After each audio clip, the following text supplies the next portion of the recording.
Today's episode of The Watch is brought to you by Oars and Alps. Did you know that roughly 60% of what you put on your skin is absorbed, Greenwald? Oof. Antiperspirant is full of harmful chemicals that have been linked to numerous health problems. Oars and Alps aluminum-free deodorant is a natural deodorant that actually works. This powerful deodorant uses cornstarch to absorb sweat and has notes of cedarwood and fresh greens. My personal smell palette is very pro cedarwood. Let me tell you something, Chris Ryan. We are in a new studio with no air conditioning. I'm wearing Oars and Alps right now. Are you Come really? over and see how dry I am and how fresh I smell. They sent me a box of this stuff, and I am endorsing it. I think it's great. You can head over to oaskincare.com. That's the letter O and the letter A, skincare.com, and get 15% off your purchase of any Oars and Alps products, including their natural deodorant, which is making Greenwald smell like the Pacific Northwest forest that he is. Just use promo code WATCH. Hey guys, thanks for listening to today's episode of The Watch. Andy and I talked a little bit about the Westworld finale. I think a little bit is actually underselling. We talked about it for like 25 minutes. And then we talked about the new Game of Thrones power rankings. This is what everybody in TV is looking for. They're trying to find their own Game of Thrones. So we took all the shows that are in that zone, whether it's stuff that's on the air or stuff that's in development that's clearly being earmarked to be, this is the next thing you can build the theme park off of. This is the next thing you'll have conventions off of. This is the next thing there will be novels and there will be, this whole world built around this television show. What are the shows that are on that do that? What are the shows that are in development that do that? Andy and I kind of put them in order of preference. We definitely picked our number ones. Just want to tell you before we get into the episode that we have merch. Finally, you can cop yourself a Watch t-shirt. Just go to theringer.com/shop and you can get a beautiful aqua blue Great Job Baranski t-shirt. Sizes go from small to Greenwald's preferred XXL. Andy loves wearing t-shirts like he's 2006 Cameron. Did you know that? I do know that. It's true. You can also get a Watch sticker in the Ringer Podcast Network sticker 10-pack for $19.99. And you get a Bill Simmons sticker, Against All Odds, Larry Wilmore, JJ Redick, House of Carbs, Binge Mode, One Shining Podcast, The Rewatchables, and The Watch in this pack. Can I tell you why I'm excited for people to be wearing Watch merch? Because right now, on the streets of Los Angeles, or sometimes on the streets of New York, people shout things at me, and it often is related to the work of Christine Baranski. And I feel I'm all alone. I'm vulnerable. I love the feedback, but I'm surprised. If you're in the wild wearing one of these Watch t-shirts, I'm going to yell at you. Lots of people like to drive by me in LA. They roll up slow. They roll down their window, and they're like, "You like to get wet, man?" Yeah, well, that. And happened. I'm like, "Thanks for listening to The Rewatchables. You should put a sticker on your bumper." Or, "No, thank you. I just say no to drugs." Anyway, go to theringer.com/shop. Cop all that stuff. It's money well spent. Let's get into the show. I need support staff to clear the room. Stand up and walk now. Hello and welcome to The Watch. My name is Chris Ryan. I am an editor at theringer.com. And joining me in a new podcast studio, meet me in the Forge. It's going down. It's Andy Greenwald. How you feel about the acoustics in here?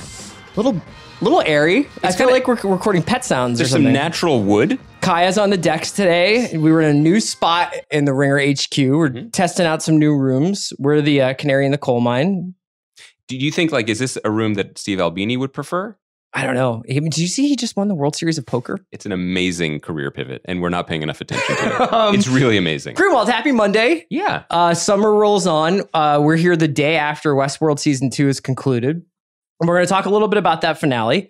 And then we are going to talk mostly about the, quote, new Game of Thrones, close quote, power rankings. Because this has been the buzzword of television development, I think, for the last 2 years or so, where everybody is like, find me my Game of Thrones. That was Jeff Bezos to the Amazon team. I want a Game of Thrones. Let's go big.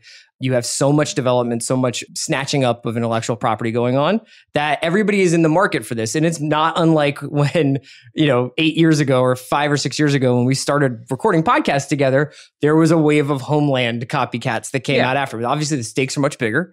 But we wanted to kind of check in on a bunch of the projects that are earmarked to be the next Game of Thrones, both happening currently on the air and in development. Yeah, and I think this is a good time for it because as Westworld Season 2 comes to a close, so I think the one thing that even the fans and non-fans alike would agree on is that Westworld is not the next Game of Thrones in terms of fan base, in terms of the size of its audience. And I don't mean that pejoratively. I will be pejorative momentarily. Sure. I mean that solely in terms of its intent and how it's being received. Also worth having the conversation now because we are hopefully at the midpoint of waiting for this final season of Game of Thrones. Yeah, April. We're less than a year out. Is it April now? Is it? Okay. I think it was supposed to, at least it was supposed to be April. It's early 2019, probably April. It has been... That's going to be a lovely NBA playoffs for me. Oh man, you're done. It's been a year, which is sort of hard to believe. Yeah. And so we are here basically planning for the next stages of a fandom that still has one season to go. And also, we have to, at this moment, before we delve into anything else, just give our most sincere congrats and shout out to Jon Snow and Ygritte. Oh man, they looked great. Tied the knot over the weekend. It turns out that Kit Harington looks just as rugged and handsome with fluttering snow around him or fluttering confetti. It's a beautiful, beautiful thing. They got married in an ancestral castle. Yeah. I don't know whose ancestry. Was it Harrenhal? Was it the one that the dragon melted? You're not in mid-season form. Chris just looked at me like I just started speaking Welsh. That's incredible. Because I'm so immersed in Westworld, man. Can I stay off of Westworld for one more minute? Just to keep the good vibes rolling. Anything else you want to talk about? Did you see the outfits that Sophie Turner and Maisie Williams wore to this wedding? No, what? Oh my God, queens. Fashion icons. Can we pause recording just so Chris can see these and then we can get his reaction live? Sure. While we're talking about fashion, actually, I'll vamp. The watch has t-shirts. Did you know that? I wanted to show you that Sophie Turner wore an official watch t-shirt. It was really surprising. Yeah, but, she loves Christine Baranski. Yeah, she's always been a big fan. Actually, Rose Leslie is on The Good Fight. I know that. Did you know that? I've watched a lot of Good Fight. Okay. Sorry, go on. Vamp, talk about our t-shirts. The watch has t-shirts. You can go to theringer.com/shop, and we've got a bunch of new t-shirts in the shop right now. We have a lovely kind of aqua blue t-shirt that says "Great job, Baranski" on the front, and then it says the watch on the back. It's really, really cool. It's, according to the merch store, high key the official uniform of the Double Down Book Club. Wow, really good copy there. It's also true that most book clubs have uniforms for men and women. Sizes run from small to XXL. Do we get t-shirts? We'll see. I would like to wear one. I think this is very exciting. I've always wanted merch, but I've never before been affiliated with anything, I think, that actually required. I don't want to get too far off topic here. Okay, sorry. Here's the real topic. We're coming back to Westworld, No, guys. I was going to go farther off topic. Let me see these guys. Damn. Look at these iconic queens. Her glasses are great. Yeah, look. Can I tell you something? Yeah. Is that the actual wedding outfit? Yeah, these are the outfits. So just for people who can't see it this out? And call this up. Kaya, is this appropriate for a wedding? Sophie Turner's outfit? Sophie Turner is wearing kind of a blood red power blazer. Yeah. She looks like... She's wearing like an 80s men's blazer as a dress. If Peter Max drew a Duran Duran cover in 1984 and that cover became sentient, that's what she's wearing. You know, I saw those over the weekend and I had the same thought. I was like, are those wedding appropriate? Yeah. But I'm going to go with it. I like it. I think it's showing the appropriate level of respect for a union between two celebrities who met at work. You know what I mean? I just think it's just like, it's a beautiful spectacle and you should dress accordingly, but they're not in this for the long term. The major rule of weddings is you can't wear white. There are other rules. That's the only rule that was observed at my wedding, correct? Yes. But yeah. That was why it was so wild when I showed up in a resplendent white tux at your Chris wedding. Actually thought my wedding was Puffy's annual Memorial Day Hamptons white party. We're getting way far away. Guess who doesn't want to talk about Westworld's finale in this room? Name him. I don't know why you would be nervous about this because the arc of pop culture is bending towards Greenwald. You talk about that. The responses today, I'm looking at they're Second pretty harsh. Wall on Rolling Stone, and I know that Alan probably doesn't write his own decks, and it's there's no shots at this, but it's like this season Westworld went off the tracks. It's like there's only one other season. It's not like it had 4 or 5 seasons of running smoothly and then it got derailed. Look, this is a divisive show. I do not think we on The Watch have ever been like full-throated in support of it. I probably enjoyed it a lot more than Andy has, but that would be like saying I enjoy car crashes more than Andy does. I mean, I don't know. It's more that, Shoemaker and the gang did a great job explaining everything about it on Westworld The Recapables, and they did a live show last night, which you can still check out on our Twitter and YouTube pages. It has its supporters. It has its fans. I think that there is a good show inside this show. Watching this show, though, it started to make me like physically uncomfortable because of the things that I don't like about it are the things that drive me nuts. So when people like the dialogue is so bad on this show that it actually makes it difficult to watch people talk. But then I find the non-dialogue scenes to be so perfunctory that I'm dying for people to talk. Yeah. Do you know what I mean? Like, it's like, I can't win here. There were some episodes and people have pointed out there are 3 really good episodes this season. Yeah. And I particularly liked Riddle the Sphinx, which was the Peter Mullen, Jimmy Simpson kind of I appreciated that episode. I thought it was really well done. And I thought it was, a lot of people are saying this, a direction for this show to go, which is to focus on 1 or 2 characters per episode. You've got our attention. We're all interested in this concept. I don't think anybody was in a rush to get out of the Westworld park the way that the creators seem to be.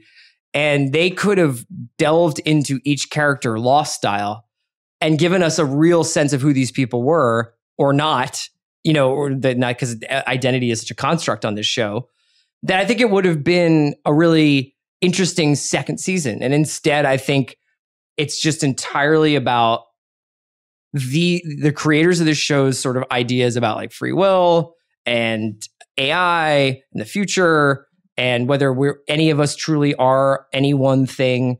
And it just became so confusing and so tripped up by its own ropes that I think it kind of just fell flat on its face. And I don't really know where you go from here. Yeah, I don't think, and I say this with respect, I think that over time, a longer running show will make it clear what the creators, the people driving the train, what they're interested in. And I think that you can make the case that Nolan and Joy just don't appear to be interested in corralling this large cast that they've assembled into anything that resembles traditional narrative entertainment. I just don't think that interested in that. And I think they might actually even have some hostility for that. Yes, idea. And I think that's a good point. But not in like a Jean-Luc Godard way, like in a you dim-dums are like watching this show and you think this person's a hero, but what's a hero? Right. And I think you can't, much like if you look at like a Picasso painting and you're like, oh, how interesting the way he deconstructed a still life. You have to know that he also knew how to paint a still life. You know what I mean? He didn't go jump right to commenting on it and undoing it. There's a line from the finale where Dolores says, I don't want to play cowboys and Indians anymore. And it's like, we got that loud and clear. We know that. And yet, for whatever reason, whether it was because of the power of IP or or whatever else the case may be, they chose a theme park that is dedicated to playing cowboys and Indians, which is itself a reductive binary. And we knew that going in. So to continually be bucking against that in a way that at times I think strives for the profound but doesn't actually deliver is frustrating. I think that it's not even a war on genre. It's not even like, well, it's this hybrid Western sci-fi thing, but we're actually like upending those. It's just a war on the things that we have as a society have agreed on that you kind of need for storytelling, which is at some point there needs to be a reliable narrator. At some point there need to be there at least needs to be a set of rules and consequences that you abide by. And this isn't actually psychedelic. This isn't really postmodern stuff. This is just like a straightforward quasi-prestige television show that just never wants to commit to anything. So you can just shoot somebody in the head, but their brains and their consciousness have been uploaded and downloaded into a completely different character. And no one is actually ever dead. Everyone might be a robot because this show is taking place in 4 different time periods and nothing really matters. Yeah. Like so if everything is just a construct, which you could say is in fact the sort of grand, mirage of storytelling anyway, sure. But like, it's too dull to also be this progressive in its storytelling. It's remarkable that a show that wants to spend so much of its real estate musing on the value and nature of human life actually has no sense of proportion as to its value, or there are no stakes, as you said. I mean, people come and go, or people get mowed down, and there's just constant death, and yet none of it actually stings with any real emotion, right? I mean, with the exception, I guess, of that one episode that everyone holds up as the best of the season, about the guy in the Ghost Nation. I forget the name of the episode. I think Alan Sepinwall's piece in Rolling Stone does a lot of the work that we're doing, and at least as far as my own opinions are concerned, expresses it in a much more fair-minded way, although ends up in the same place where I am, which is definitely out of the park. The thing that I wanted to say about it, and I think this leads into our conversation about what we're looking for as the next Game of Thrones, what the contenders are, was the fact that we're also kind of at a epistemological dead end here with this show, because people either dislike it, like me, or, and you said, there's a large group of people who watch it regularly. They enjoy the conversation, they enjoy the mystery, but find themselves saying, just don't take it too seriously. And the one thing you could never accuse Westworld of doing is not taking itself seriously. Well, there's a third route. And I think that it could combine, it's a combination of two and then its own thing, which is, you're not supposed to watch Game of Thrones, or you're not supposed to watch Westworld, you're supposed to play it. You know, and that there's an article on Vox about this. People have talked about the video game mechanics of this show a lot. That essentially it is more a puzzle for the viewer to solve than it is any kind of reflection of life, or it's supposed to be some sort of like essay on existence and identity and fate and destiny and any of that stuff. It's not. It's a puzzle that you're supposed to solve week by week. And you notice that the aspect ratio of the show changed. So that means you're in this time period. Or you noticed that someone's gestures are slightly off, or that a scene is mirroring another scene from 5 episodes ago. So that means X, Y, and Z. And you're constantly sort of solving these algebraic narrative equations. And I think that is a valid and viable way to make TV. And it's also, I don't particularly like the performances or the writing or really anything about this show anymore. Except for when it calmed down enough to stay in one place for more than 20 minutes, which is ironic since the last night's episode was 90 minutes. These episodes routinely feel longer than their very long run times. And you'd be surprised. It's surprising that I'm like, no, I want to just do Juliet, or just do Jim Delos, or do Logan's story. Tell me Logan's story and how this guy wound up becoming Jarvis for the entire park. But instead it's constantly zigzagging and changing in tone and insisting on, probably, I'll be kind of honest, probably for contractual reasons, and having this wide-ranging, massive cast of people who all need to have their moments all the time. And it's kind of boring. They called some of them. Did they? Night. Well, right. We don't know. I don't know. I mean, I think to your point about the validity of it, I do think that what Nolan and Joy are attempting to do here, and this is not the kind of criticism that we'll give to shows that are not considered, because they have considered a lot. They have very ambitious thoughts about what they want to do, how they want to do it. So we're seeing something that this is what they want to put out into the world. No question. I think there is absolute validity to the idea that in today's hyper distracted media landscape, one way to stand out is to flood the zone and demand people's attention on a microscopic level, as you're discussing, like looking at aspect ratio, not just watching for echoes of previous episodes, almost forcing finding you things to go back and watch promotional websites that somehow give you an idea of what's going on. That's one way to keep you paying attention. But I think, if I may, I know it's the NBA offseason, and I know that you may be tired of metaphors like this, but ultimately, the thing about the show that I find difficult is that I think it plays tight. It plays all the things that they have to think about to make these timelines work and to prove these surprises and pay off all this mystery. You can feel the effort. It feels effortful, which, again, I admire on a purely creative and intellectual level. This is hard. I'm trying to plot a show that does not have multiple timelines, and it's hard to keep 100 things in your head at one time if you are not a robot. And that's impressive, but you can feel how hard it is. For a show that seems to have more moments per episode that would be in any other series defining things. You'd say, well, everything's changed now. Now we found out this, and nothing is ever going to be the same. That happens routinely, 3 or 4 times per episode in Westworld, to the point where it just doesn't matter. I mean, because what you know is that in the next episode, something could happen that completely negates what you thought was a game changer in this episode. For a show that seems to have so many important moments, it's incredibly wasteful. There's a lot of like, well, you just have a helicopter shot of like Death Valley. It's very expensive. It's okay. I'm sure it is. Yeah. But it's like one thing that we talk a lot about direction. We talk a lot about why we like certain directors, why we like certain creators and filmmakers working on different, whether it's television or movies. We were always really enamored with the Nick. Yeah. It never felt like a single shot of the Nick was wasted. Even if it was for play, even if it was just like, let me see what might happen here if I did this. Mm-hmm.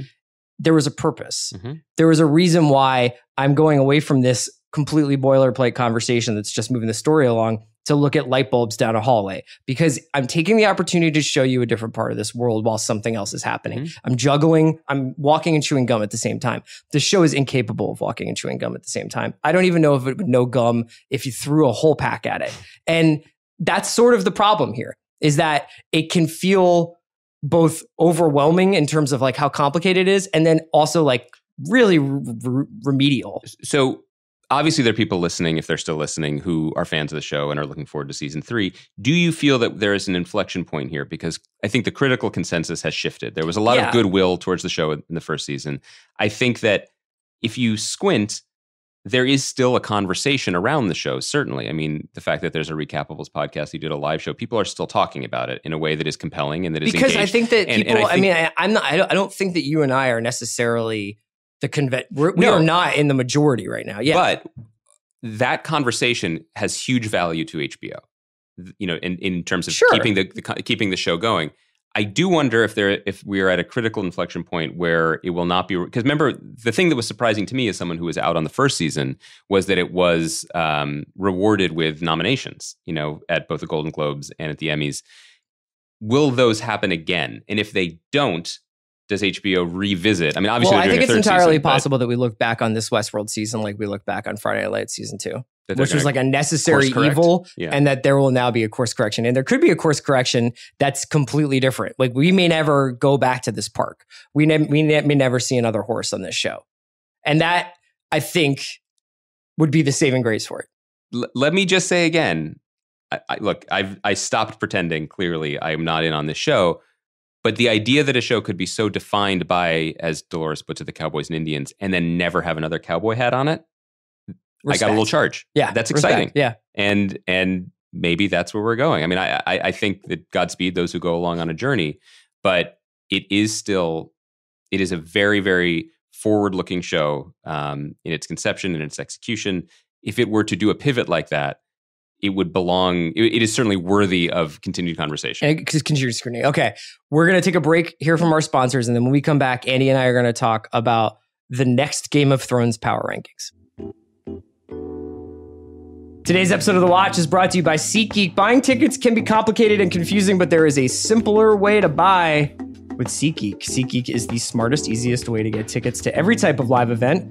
Whether you're catching your favorite musician on tour, aka Father John Misty, or shopping for the perfect gift, or searching for a last-minute deal to see your favorite team, SeatGeek helps you find the best seats at the best prices. I can't believe you just blanked me on Father John Misty, bro. I've been blanking Father John Misty for years. Nothing beats being there in person for the biggest plays of the year or the best Father John Misty songs, and SeatGeek will get you closer to the action for a great value. I have SeatGeek on my phone, and it is by far the easiest way I've found to shop for tickets. I decided to cop some Dodgers-Rockies tickets for the weekend.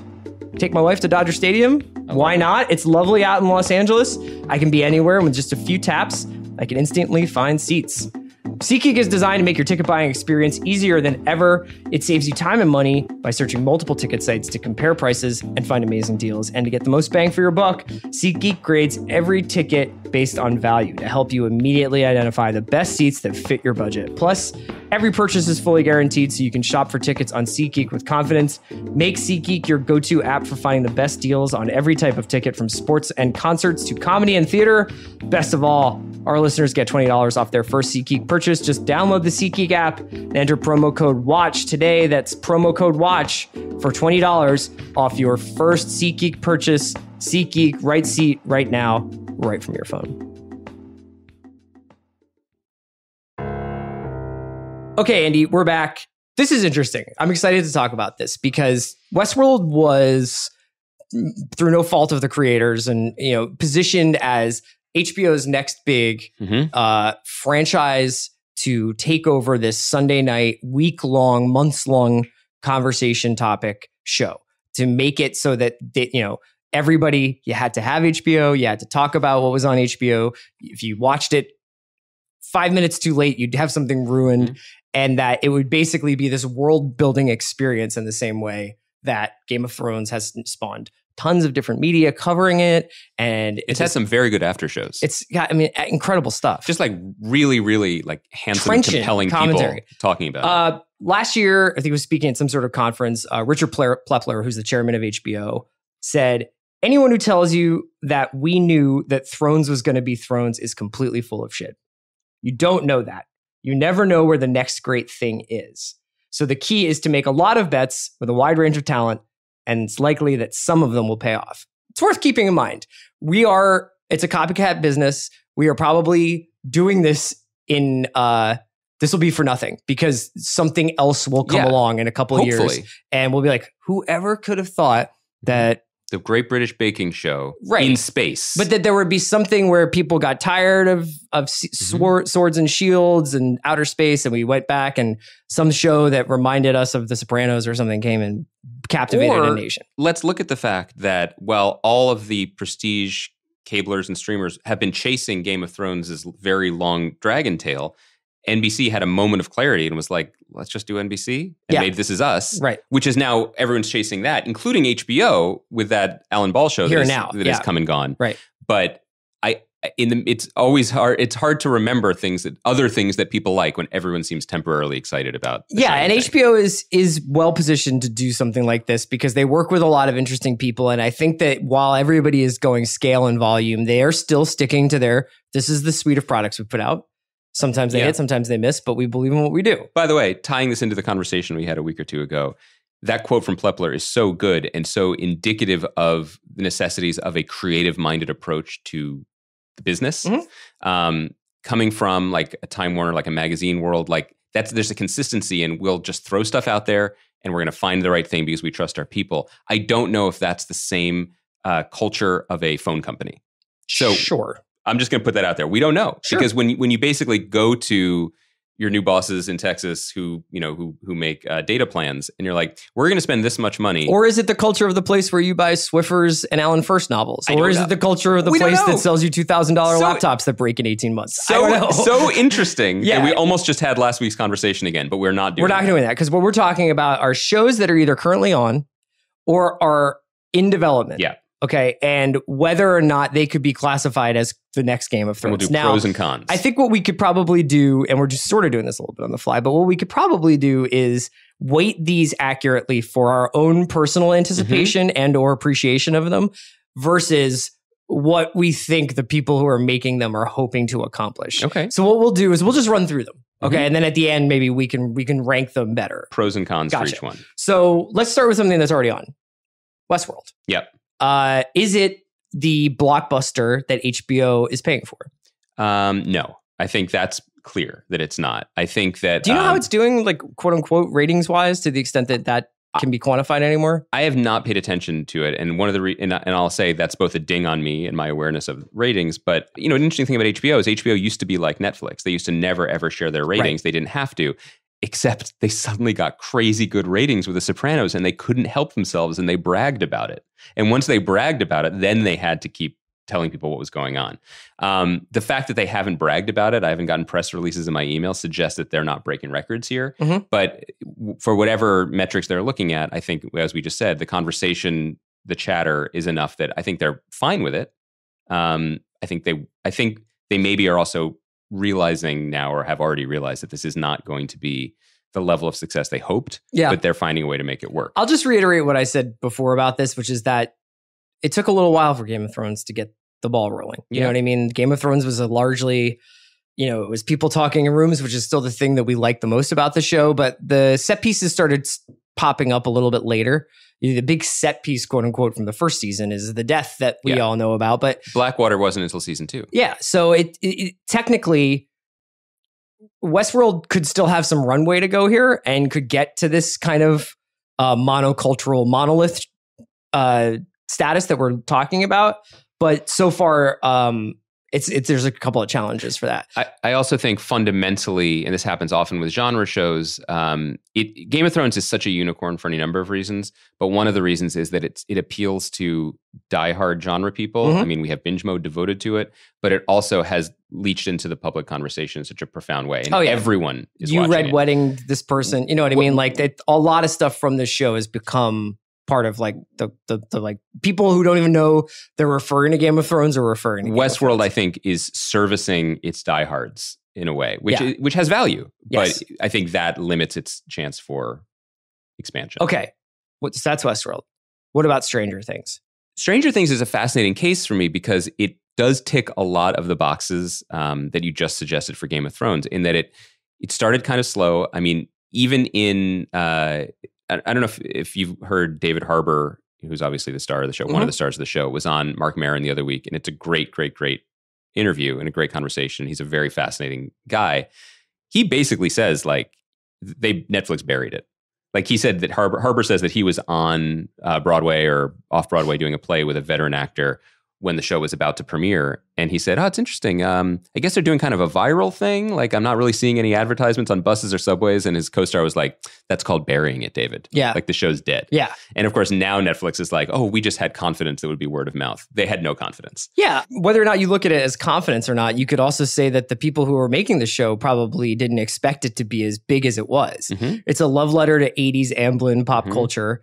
It did not have...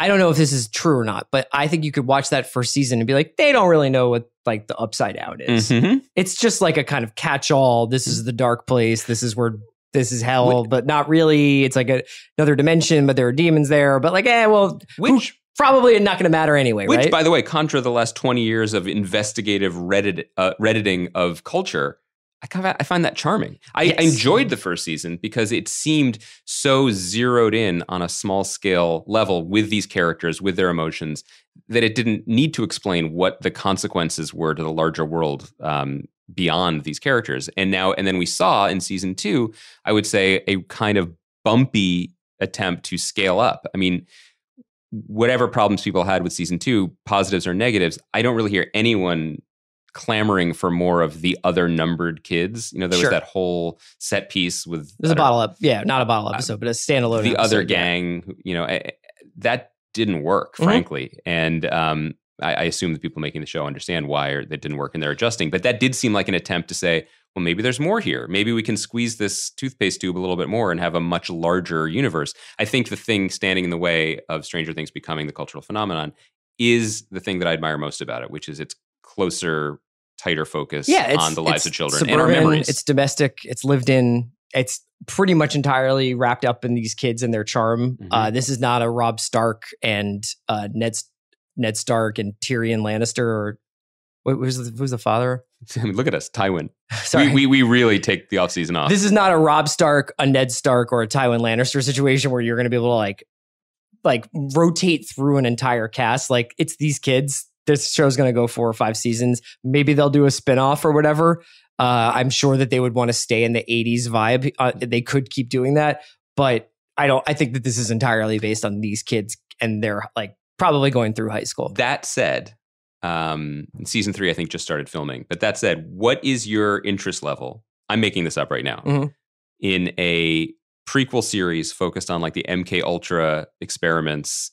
They're doing a novelization of that right now. Oh, are they really? That makes sense. But what about like a 70s show that's pulpier and like post-hippies, like post-Altamont, like experimentation on kids led by a young Matthew Modine? I'm glad you brought that up because there's a couple of these things that I want to talk about. You didn't say you're interested or not. You're thinking about it. So I'm going to bump up from here. Okay. Your question. I'm going to bump up the Star Wars live action show. Okay. So this is Jon Favreau's live action Star Wars show that it's being slated to run on the eventual Disney over-the-top app, right? Right. Disney's attempted Netflix killer that's going to have an original Star Wars show, and it's going to be the place where instead of having to buy them all on iTunes, you can watch all the Disney cartoons, all the Star Wars movies, all the Marvel movies. Yes. And I have a feeling like chronology is going to start to break a little bit under the stress of these franchises, because we've already seen it with Solo. You've got a lot of shows. This show is supposed to take place between 7 years after the end of Return of the Jedi. So 7 years after the Battle of Endor, before Force Awakens. This is when it's rumored to take place. That's still, man, like, I know that some stuff happened in between, although JJ definitely yada yada. And it's like, the Empire's back. Yep. Who could have guessed that? They got a Death Star. They're making another base. But this is the same thing that we're talking about with Solo. This is the same thing that we'll talk about with the Lord of the Rings show next. We know the end point. Yeah. We know where it's going. And so much of these stories are still going to be beholden to, you guys know where this is going. So here's a little bit of a breadcrumb trail so that we can get to the Millennium Falcon, so that we can get to the Kessel Run, so that we can get to whatever the Lord of the Rings thing that happened 5,000 years before Lord of the Rings. Same thing for the Game of Thrones prequel. But for this Star Wars thing, I'm like, really, what are we talking about here? Like 25 years that we already know what the ending is of?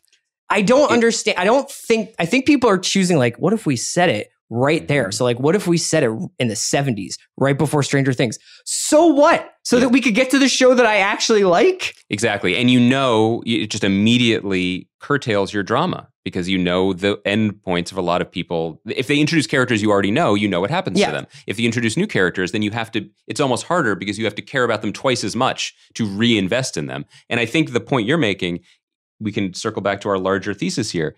It speaks to the miraculous nature of Game of Thrones, because in a way, kind of an unexpected sideways way, it hurdled this challenge. Yes. Because for the people who read the books, which, went up to a season and a half ago, basically, more or less, obviously some things were spread out differently and when they made the show, watching Game of Thrones, the TV show, was like watching a prequel to their own interests. They knew where things were going, and they still watched, because it was very satisfying to them to finally see what these things looked like that they had heard about. And at any given point, Benioff and Weiss could have changed their minds and done something differently, maybe. But my point is, Game of Thrones gave you a show that gave you both. Yes. It gave you that feeling for people who read the books of a prequel, and then all of a sudden, they hit open water. And so then everyone is excited and on board. It managed to be both shows at the same time. Well, and also the problem is that a lot of these stories, the stakes of the stories are the fate of the world itself. But if you know that the fate of the world is ultimately going to be, at least if not fine, still in play 30 years later, then the consequences or the stakes of, we've got to do X, Y, and Z, or planets will fall, or something will explode, or we'll all die, it's not going to work. It doesn't work. And I feel that way. So we have this Star Wars live action show, which is currently in development. There's a Lord of the Rings Amazon show, which Jennifer Salk is very bullish about, which Jeff Bezos is very bullish about. They spent $250 million. Part of her getting the job, which she took over in April as the head of programming for Amazon, she had to be bullish about it. I mean, they spent $250 million on it. This is going to be coming in 2020 or 2021. And we'll focus on the young version of Aragorn, who was played by Viggo Mortensen in the movies. They expect to make 5 seasons. There's rumors that Peter Jackson could be involved, but we know what happens to Aragorn. I know, it kills me. It's really a great point. So what's our ceiling here? And I think that they've kind of dropped not to make an Amazon pun, but they've dropped a box over themselves here, and they've put themselves in it.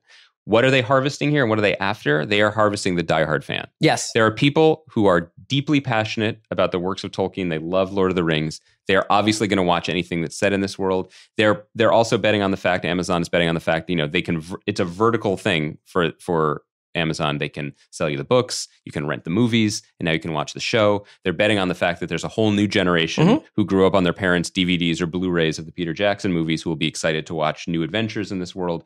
But what's the ceiling? It is a lower ceiling, I think, because we already know the fate of the world. And we are going to talk a little bit more in detail. I think we should leave it for the end about the Game of Thrones prequel. Sure, let's do that. But it's very, very tough for storytellers, let alone corporations, to be like, we just finished selling you / telling you the most important story in the history of this fictional world.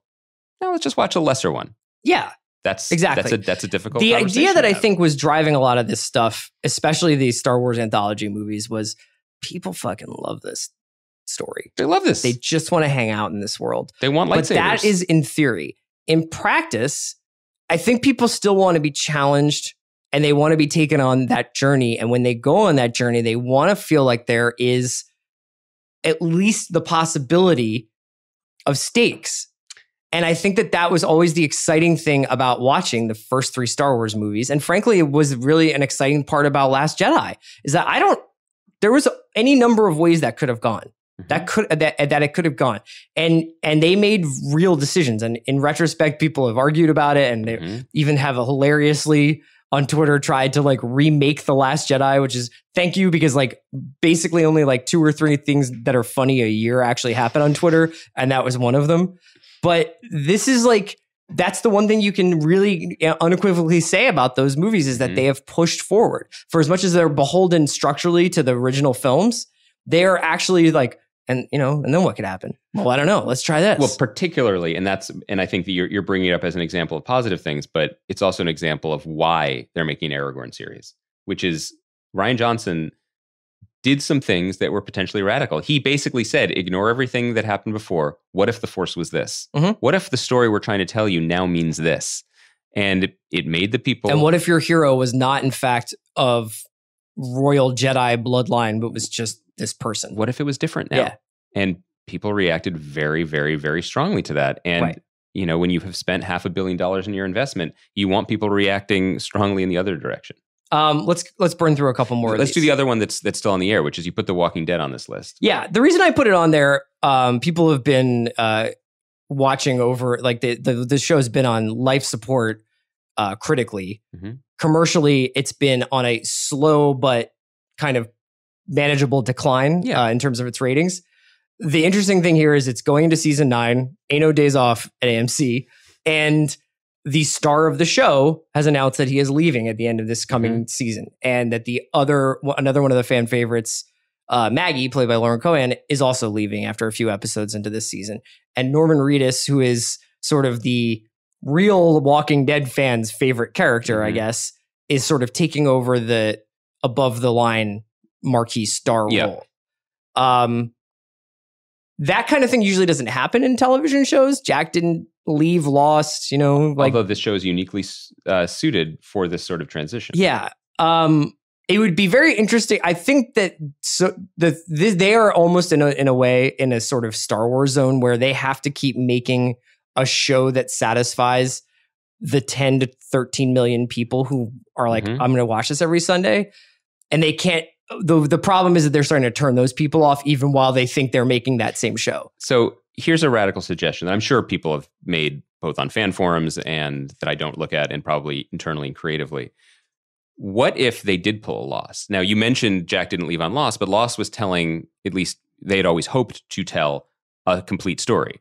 Walking Dead, one of the things that's actually kind of brilliant about Walking Dead in terms of its longevity is it's essentially a procedural, right? They have no desire, or at least have evinced no desire to solve this, to make people not be zombies anymore and build a new world. They have to, there's a body in every episode of Law & Order. There's multiple people being eaten in every episode of Walking Dead, and that's the bang for the people's buck. But what if they were looking at the ratings, they see the slide, they realize the landscape they're up against? What if they announced there are going to be 3 more seasons of The Walking Dead? We're just telling you that right now. Yeah. And in those last 3 seasons, hard pivot, and they either solve it or they don't. You know what I mean? Like we end this world and see what could happen. Suddenly people are paying attention again. Suddenly it feels like appointment viewing again. And you can milk that for 3 more seasons. Frankly, I would argue that 3 more seasons of a narrative recharge with new excitement around might actually bring people in, be like, hey, I'll check it out. That's of more value, I think, than 5 more seasons of declining esteem and ratings. But it's not up to me. Okay, so Walking Dead, it's still in the mix, even though it seems to be kind of dropping off a little bit.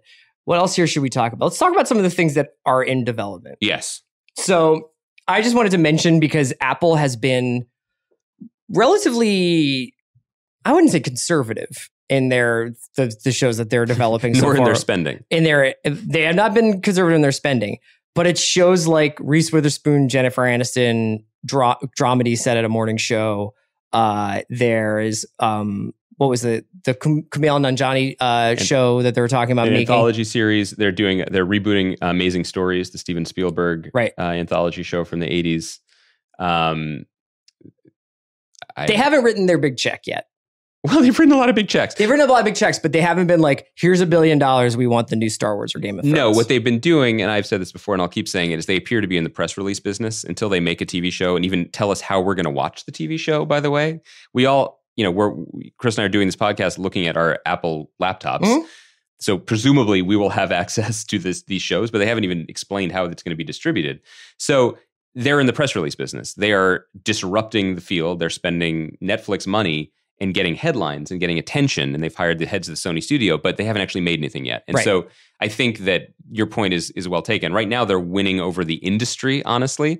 And then maybe once they have a foothold or show us they can make something, then they might make their play for the layman. I also think that part of what you have to keep in mind here is more and more people who are associated with film work, like Reese Witherspoon, get involved in television, no matter what the line is about, like, well, this is where the great stories are, so I'm coming to TV. I don't think those people still want to be tied down to doing something for 6 or 7 years. No. And that's important to keep in mind when you see, so-and-so is making the jump to TV. It's like, well, they are, but they're making the jump to an 8-episode run here or an 11-episode run there, but not, I'm going to do this and I'm going to look at the faces of the people who make Game of Thrones. They're ready for it to be over. Yeah.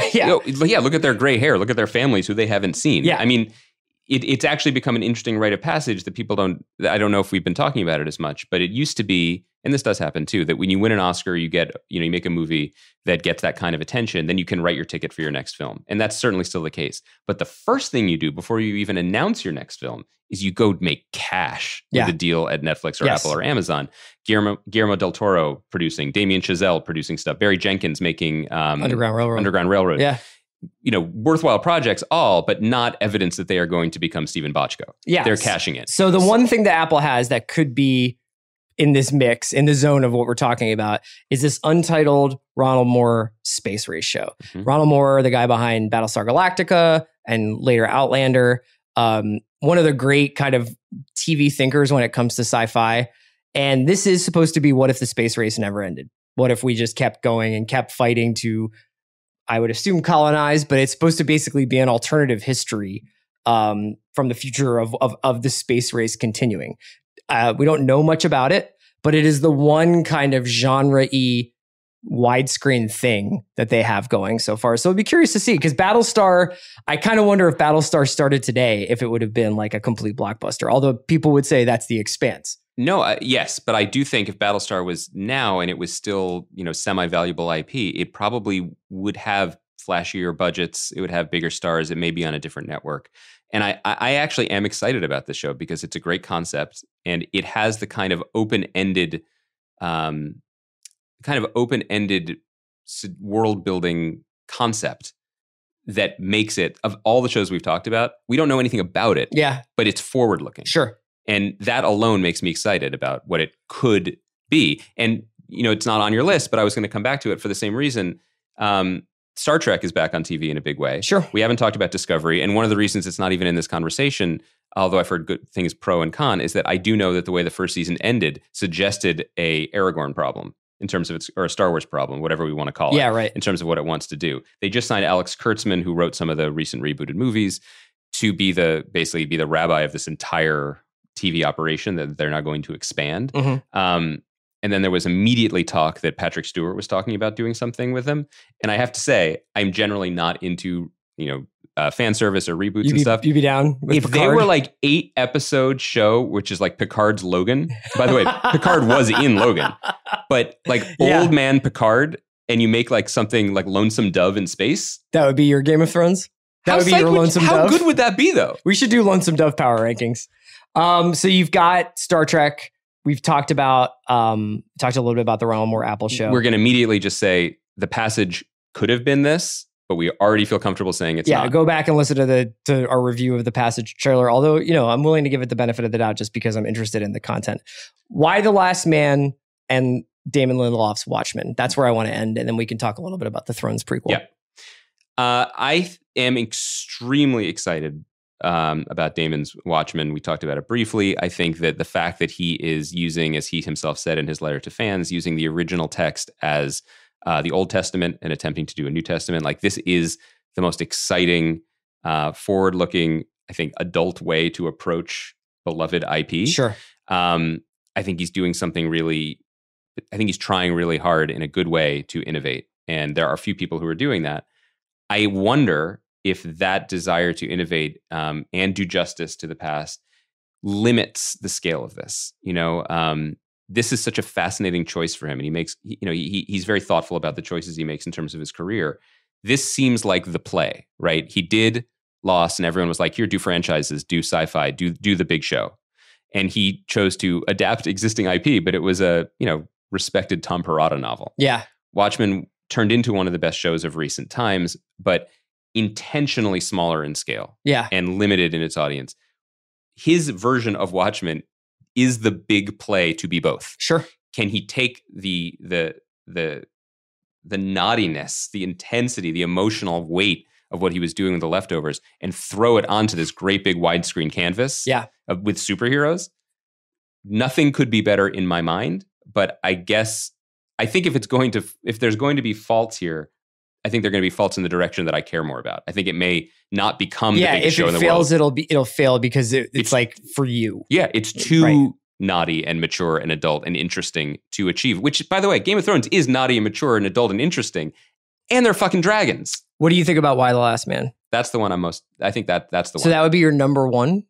I'm going to circle Y the Last Man here because, first of all, it's based on a Brian Vaughan and Pia Guerra comic book that ran for, I think, 70 plus issues. I'm a big fan of it. You should check it out. They're all in nice editions. The conceit here is that there's a guy named Yorick, and he's the last man on Earth. All the men die.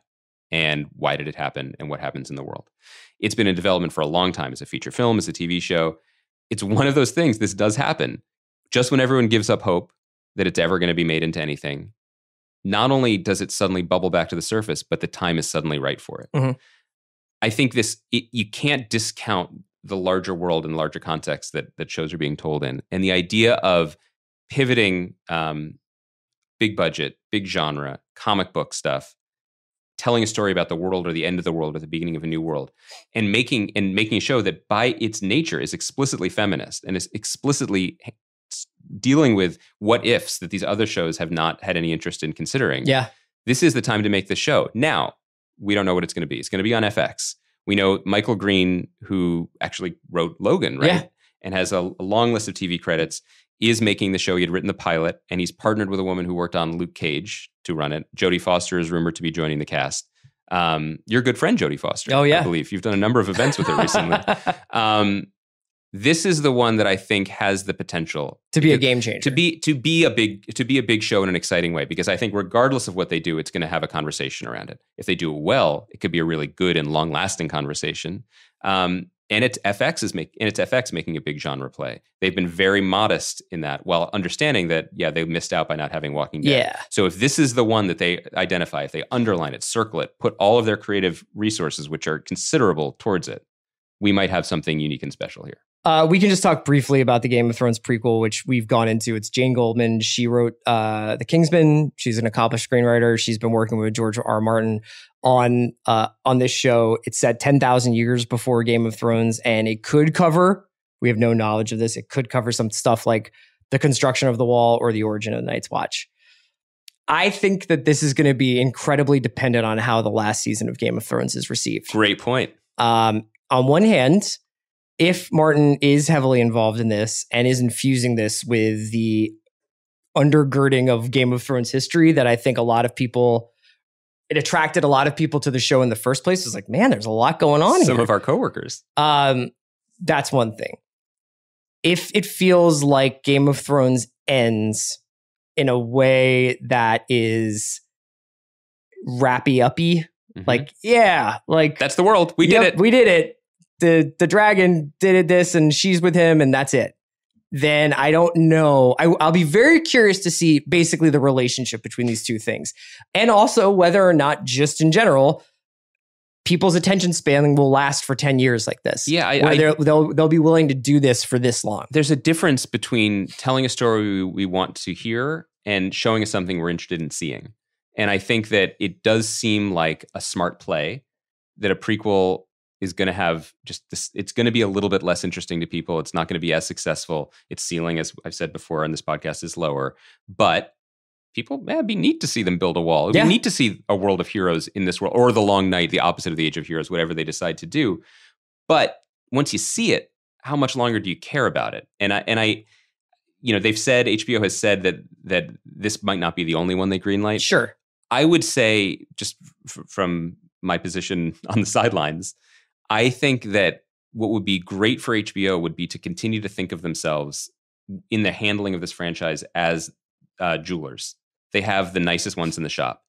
They don't need to have, I mean, maybe they do now for the bottom line, but in a world where they don't need to have Game of Thrones on every year, they didn't have it in 2018, I would be more interested in a collection of Game of Thrones stories than I am another show like ready to jump series. on. Yeah. People have said there's like the Dunk and Egg stories, which is something, you know, a buddy thing that exists in the George R. R. Martin world. I would love them to do an 8-episode thing with that.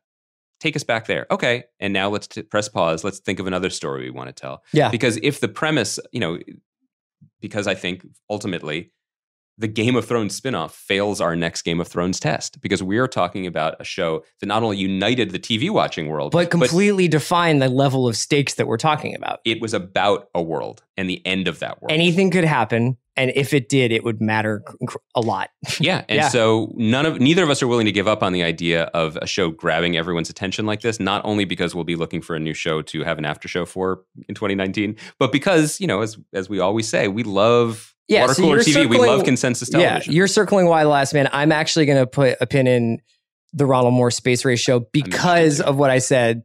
I think if Battlestar came on today, we're talking about a much different audience for it. And I'm very curious to see what he does. That Tim Cook wop. Let's keep this conversation going. Yeah. You can add us on Twitter at The Watch Pod. Get in the Facebook group. Get in the Facebook group. Tell us not only what your pick is for the next Game of Thrones, but what you want in another Game of Thrones. That's right.